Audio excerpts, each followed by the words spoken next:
All right, Smiths. So here is the beginning of our test review for Unit 8A test. That's the first of two of them for Unit 8.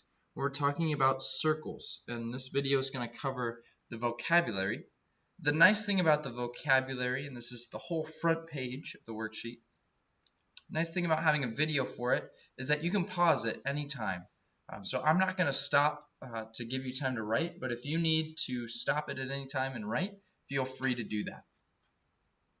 So our first vocab word is congruent circles, and I've highlighted here maybe some key words that you want to remember that'll maybe tip you off to the vocab question on the test, what it's going to look like. On the test, it'll show up as two circles that have congruent radii. And here I've drawn you a picture.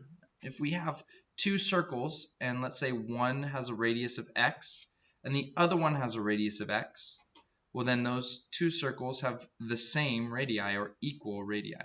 They would be congruent. Concentric circles, on the other hand, have the same center. And the easy way to remember that is that the word center is in concentric. Center, concentric. Over here, here's a picture of them. They have the same center, and one appears to be on the inside of the other. And it is, in fact, on the inside. The next one is tangent circles. Two coplanar circles that intersect at only one point. And this becomes easy to remember if we remember tangent lines, because tangent lines touch a circle at only one point. Tangent circles intersect or touch at only one point. Remember, this word intersect just means touch. And notice these pictures, they won't be on the test, but these definitions are word for word straight from the test. So you can study them and memorize them. Interior of a circle. The interior of a circle is really easy to remember. It's just all points on the inside of a circle. On the inside. So interior, inside, and conversely, the exterior is outside. So interior, inside, exterior, outside. And that makes real straight logical sense. If we move on, we have the central angle. A central angle is any angle whose vertex is the center of a circle. And if you notice, the vocab word is literally used in the definition. Angle whose vertex is the center, or central angle. And this is what one looks like. We've seen a lot of these. It's two radii, right? Two of them make up the central angle. And we have some special rules about them that we use, but we don't need to know that for the vocab section. Congruent arcs, just like congruent circles, are two arcs that have the same measure.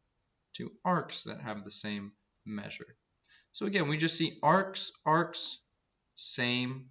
Well, congruent just means same. We can even write a note to ourselves just to remind ourselves this is same or equal.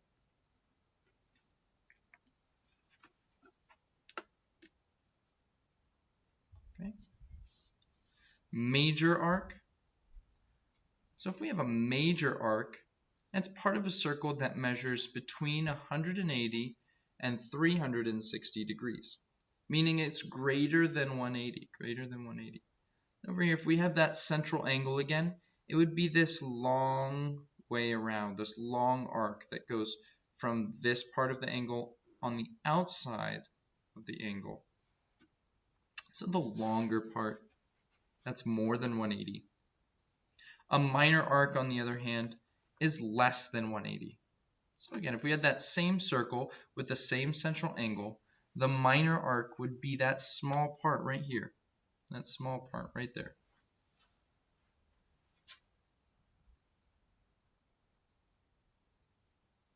a semicircle, semi just means half. Just means half. So that's part of a circle that measures exactly 180. And we can remember that because half of 360 is 180. So a semi or a half circle is just 180 degrees.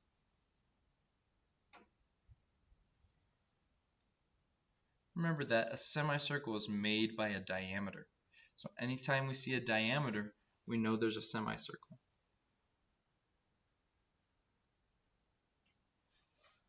Arc length. Now this one might be harder to distinguish on the test, but kind of our key word here is going to be the distance. Distance along an arc of a circle. And just something we want to keep in mind for later on in the test is that arc length is measured and recorded with units that measure distance, like centimeters or inches.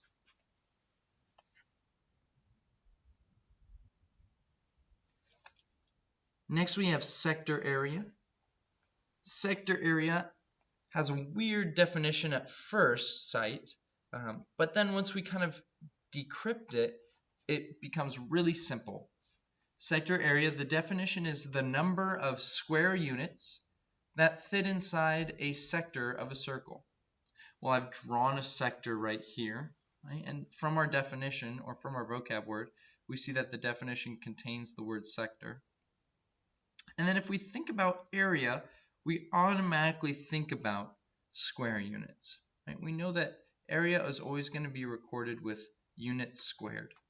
So we can use these two tips, square units and sector, to kind of clue us off to this vocab word. Right?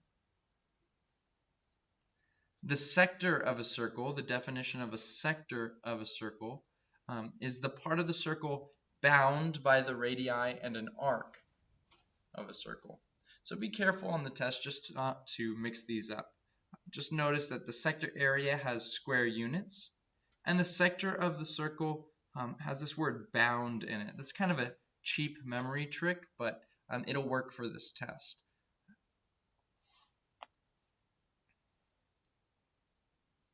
The area of the circle also has those words square units in it. So we do want to be careful about not mixing up these two definitions.